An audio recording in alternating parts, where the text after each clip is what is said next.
ሰው ሆነ በኃጢአት ምክንያት እንጠፋለን።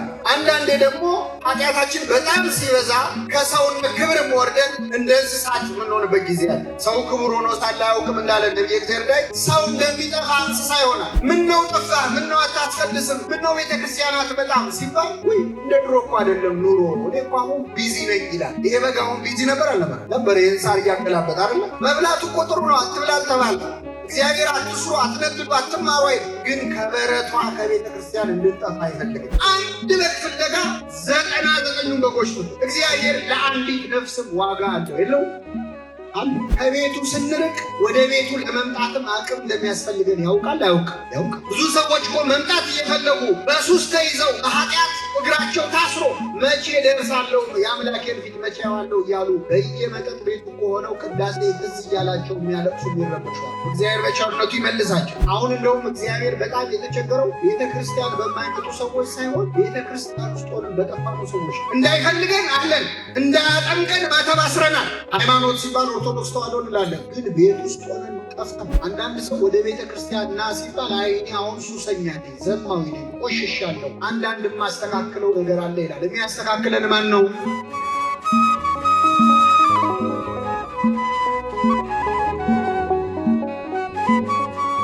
አንድ እረኛ 100 በጎች ነበሩት ይላል። ይህ እረኛ እነዚያን በጎች አሰማርቶ ቀኑን ሙሉ ሲጠብቅ ከዋለ በኋላ በማታ ወደ ቤቱ ገብቶ ለማረፍ እነዚያን በጎች እያነዳ ወደ ቤት ሲመለስ ከ100 በጎቹ መካከል አንድ በግ እንደጠፋበት አስተዋለ።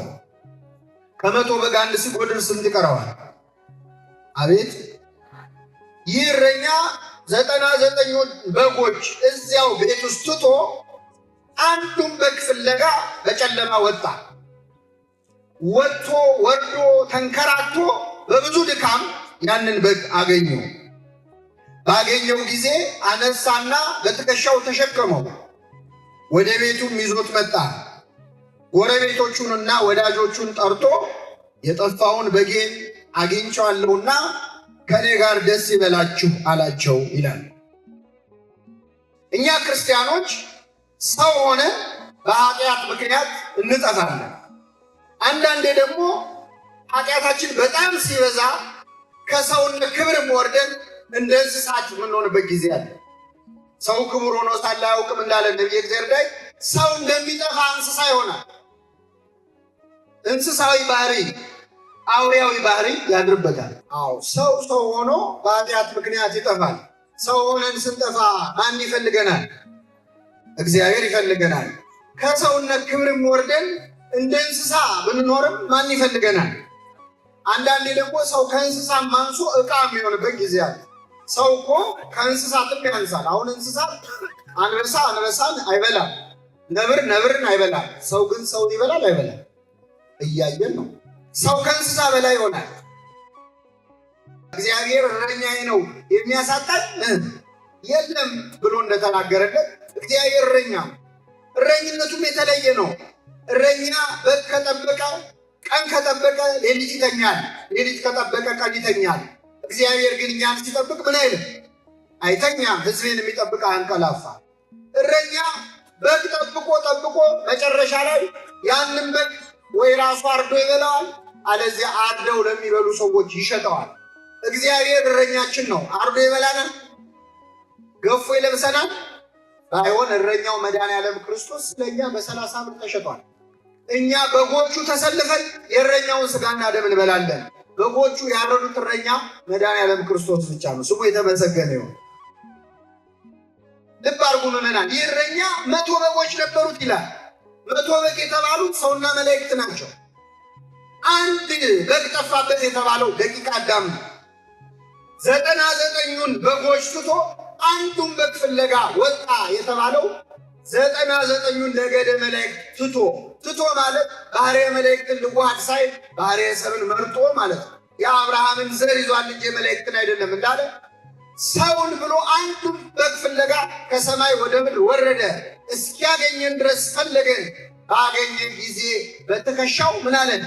ተሸከመን የተባለው የሁላችንን ኃጢአት ክርስቶስ በመስቀል ላይ ተሸክሟል። ታምረ ማርያም ሲነበብ አልሰማችሁ? የጠፋ በግ አዳምን የፈለገው ባገኘው ጊዜ የተሸከመውን ቸሩን እረኛችንን ክርስቶስን የወለድሽልን ሆይ ምን ይበልሽ? ተረጎመው። አያችሁ? ታምረ ማርያም የወንጌል ትርጓሜ ነው። የጠፋው በግ አዳም ነው። ባገኘው ጊዜ የተሸከመው ክርስቶስ ነው። የተሸከመው ደግሞ የሁላችን ኃጢአት። ይህ እንዳለ ሆኖ ግን ምዕመናን የእኛ የክርስቲያኖችንን ሕይወት ስታዩት አንድ ክርስቲያን እንዴት ከቤተ ክርስቲያን ተለይቶ ይጠፋል ካላችሁ የመጀመሪያ አጠፋፉ ልክ እንደ በግ ነው የሚጠፋው። በግ እንዴት ነው የሚጠፋው ካልን በግ የሚጠፋው አውቆ ነው ወይስ አውቆ ነው የሚጠፋው? መልሱልኝ። የባህር ዳር በጎች ያስባሉ እንዴ? በግ የሚጠፋው አውቆ ነው ሳይሆን ምን እያደረገ ነው በግ የሚጠፋው? ሳር እየበላ እዚህ ጋር ሳር ሲበላ ይሄ ሲደርቅበት ወደዚያ ሲሄድ፣ እዚህ ሲጠጣ ይሄ ውሃ ሲደፈርስ ወደዛ ሲሄድ ሳያስበው ነው በግ የሚጠፋው። በግ ሲጠፋ ቢመሽብኝስ ብሎ አስበው? ሰዓት እያየ የሚጠፋ በግ አለ? ተኩላ ቢበላኝ ገደል ብገባ ይላል? አይ የመጀመሪያው እኛ ክርስቲያኖች ከቤተ ክርስቲያን የምንጠፋው ልክ እንደ በግ ሳናውቅ ምን እያደረግን እየበላን እየጠጣን ነዋ። አንድ ስራ ስንሰራ ሌላ ስራ፣ አንድ ንግድ ስንነግድ ሌላ ንግድ፣ አንድ ትምህርት ስንማር ሌላ ትምህርት። ቀስ እያለን እኮ ነው ከቤተ ክርስቲያን የምንጠፋው። ምነው ጠፋህ? ምነው አታስቀድስም? ምነው ቤተ ክርስቲያን አትመጣም ሲባል ውይ እንደ ድሮ እኮ አይደለም ኑሮ፣ እኔ እኮ አሁን ቢዚ ነኝ ይላል። ይሄ በግ አሁን ቢዚ ነበር አልነበረ? ነበር። ይህን ሳር እያገላበጥ አይደለ? መብላቱ እኮ ጥሩ ነው፣ አትብላ አልተባለ። እግዚአብሔር አትስሩ፣ አትነግዱ፣ አትማሩ አይልም። ግን ከበረቷ ከቤተ ክርስቲያን እንድንጠፋ አይፈልግም። እግዚአብሔር ሁላችንን የጠፋ ነው በቸርነቱ ይመልሰን። በግ ሲጠፋ ቢመሽብኝ አይልም። እኛ ደግሞ ከቤተ ክርስቲያን ስንጠፋ ብሞትስ አለ። ሞት ሲመጣ አይ አሁን ስራ ላይ ነኝ ማለት ይቻላል? አይቻልም። ተኩላ ይበላኛል አለ። ተኩላ የተባሉ ክርስቶስ ተርጉሞታል።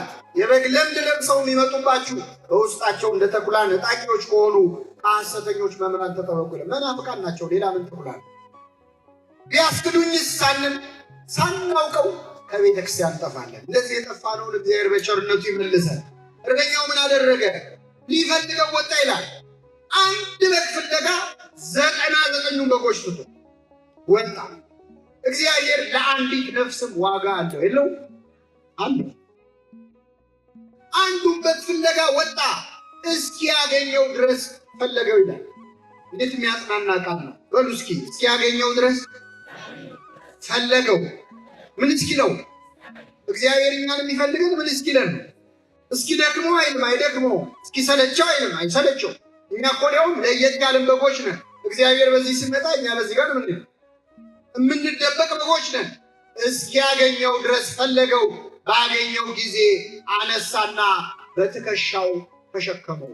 ከቤቱ ስንርቅ ወደ ቤቱ ለመምጣትም አቅም እንደሚያስፈልገን ያውቃል አያውቅም? ያውቃል። ብዙ ሰዎች እኮ መምጣት እየፈለጉ በሱስ ተይዘው በኃጢአት እግራቸው ታስሮ መቼ ደርሳለሁ የአምላኬን ፊት መቼ ያዋለሁ እያሉ በየመጠጥ ቤቱ ከሆነው ቅዳሴ ትዝ እያላቸው የሚያለቅሱ የሚረበሸዋል። እግዚአብሔር በቸርነቱ ይመልሳቸው። አሁን እኛ የመጣ ነው አስተዋይ ሆነን መሰላችሁ? ተሸክሞ ያመጣን ማን ነው? እግዚአብሔር። በእውነት ከቤቱ ሳናውቅ የራቅነውን ሰዎች በቸርነቱ ትከሻ ተሸክሞ ወደ ቤቱ ይመልሳል። ሁለተኛ ጠፋ የሚባለው ምዕመናን ቤተ ክርስቲያን ውስጥ ሆኖ የጠፋ ሰው፣ ጠዋት ማታ የሚያስቀድስ የሚያወድስ፣ ሰባኪው እኛ፣ አስተማሪው እኛ፣ ዘማሪው እኛ፣ ቀዳሹ እኛ፣ አስቀዳሹ እኛ ጠፋን እንዳንባል ማለት አለን እንዳይባል ደግሞ ቆሻሻ ውስጥ ነው ያለን። ቆሻሻ ኃጢአት ውስጥ፣ ክፋት ውስጥ፣ መለያየት ውስጥ፣ ቂም ውስጥ፣ በቀል ውስጥ፣ ቅናት ውስጥ። አሁን እንደውም እግዚአብሔር በጣም የተቸገረው ቤተ ክርስቲያን በማይመጡ ሰዎች ሳይሆን ቤተ ክርስቲያን ውስጥ ሆነን በጠፋነው ሰዎች ነው። እንዳይፈልገን አለን፣ እንዳያጠምቀን ማተብ አስረናል። ሃይማኖት ሲባል ኦርቶዶክስ ተዋሕዶ እንላለን፣ ግን ቤት ውስጥ ሆነን ጠፍተን አለህም እንዳልል ይደረጋል፣ የለህም እንዳልል ይመሻል ይነጋል ብለዋል ባለበገር። እግዚአብሔር እኮ ጨነቀው። በራድ ወይም ትኩስ ብትሆን መልካም ነበር፣ እንዲያው ለብ ስላልክ ከአፌ ልተፋህ ይላል። አፉ ላይ እኮ ይዞ ተጨነቀ እግዚአብሔር። አይተፋን ነገር ፈጥሮናል፣ አይውጠን ነገር ለብ አልንበት። ወይ አልካድን ወይ አላመንን። ይሄ በጣም የአየር አጋንንት ሆንበት እኮ ለእግዚአብሔር። ወይ አልካድንም ወይ አላመንም። ሁለተኛው ቤተ ክርስቲያን ውስጥ ሆኖ መጥፋት ነው። እንዲህ የጠፋነውን እግዚአብሔር በቸርነቱ ይመልሳል። ሰው እውነተኛ ጀግና ከሆነ የማንን ኃጢአት ነው መናገር ያለበት? የራሱ። እኛ ግን የኃጢአተኛ ትዕቢተኞች እኮ እና በሽተኛ ለበሽተኛ እንደሚያዝ ኃጢአተኛ ለኃጢአተኛ ማዘን አለበት። ይህንን ራእይ ለሁላችን ያድለን። ይመስልሃል ከቤተ ክርስቲያን ይሆናል ብለው ወጥተው ጸጋቸውን ያጡ ሰዎች አሉ። ለዛ ቢስ ያደርጋል እግዚአብሔር ከቤቱ ስትወጣ። ለቤቱ የሰጠህን ጸጋ ከቤቱ ወጣ አትጠቀምበት። አንዳንድ ሰው ወደ ቤተ ክርስቲያን ና ሲባል አይ እኔ አሁን ሱሰኛ ነኝ፣ ዘማዊ ነኝ፣ ቆሽሻለሁ፣ አንዳንድ የማስተካክለው ነገር አለ ይላል። የሚያስተካክለን ማን ነው? እሱ ደግሞ የፈለገ ብንቆሽሽ አይጸየፍም። ባሕረ ምሕረት ነው። የኛ ኃጢአት የደም ጠብታ ነው። የእሱ ግን ምሕረት የባህር ያህል የውቅያኖስ ያህል። እግዚአብሔር ቤቱ ስንመጣ ብቻ የሚያዝንልን ከመሰላችሁ ተጣላችሁ። እግዚአብሔር ሩቅ ሆነን አይቶ የሚያዝንልናል። ከኃጢአት ውስጥ ሆነን አይቶ ያዝንልናል። አዘነለት። እግዚአብሔር እኛን ይቅር ለማለት የሩጫ ያህል ይቸኩላል። እኛ ግን ይቅር በለን ለማለት የእርምጃ ያህል ነው የምንጎዳ። እግዚአብሔር ይቅር ማለት ሳይሰለቸው እኮ እኛ ይቅር በለን ማለት ይሰለቻል። እግዚአብሔር ይቅር በለኝ ብለህ ከመጣ የቀደመ ልብስህን ጸጋ መንፈስ ቅዱስ ይመልስልሃል። ለሁላችን ይመልስልን። እግዚአብሔር ይቅር በለኝ ካልከው የት ከርመ መጣ አይልም። ድጋሚ የመንግስቱ ወራሽ አለ። ይቅር እንላለን አንረሳም። ፈረንጆቹ ፎርጊቭ እና ፎርጌት የሚሉታል። ይቅር እንላለን አንረሳም። የወጋ ቢረሳ ታውቁታላችሁ። ሲቆይ የረሳውን ልመሰለህ እንዴ እንላለን። ይቅር ካለ የሚረሳ ማለት አሉ። እግዚአብሔር የሁላችንን ኃጢአት በቸርነቱ ይርሳል። እኛ እኮ እናሸማቀቃለን። ንስሐ ገብቶ የተመለሰውንም እያስታወስን የዛሬን አያርገውና ያን እናሸማቀቅ። ጨልጦ የወጣ ሰው አለ፣ ሊወጣ ጫፍ ላይ ያለ አለ። እንደ በጉ ደግሞ በተለያየ ነገር ተጣሎ የጠፋ አለ። ሁላችንን በቸርነቱ ይመልሰን። የሰማነውን በልቡናችን ጽላት ይጻፍልን።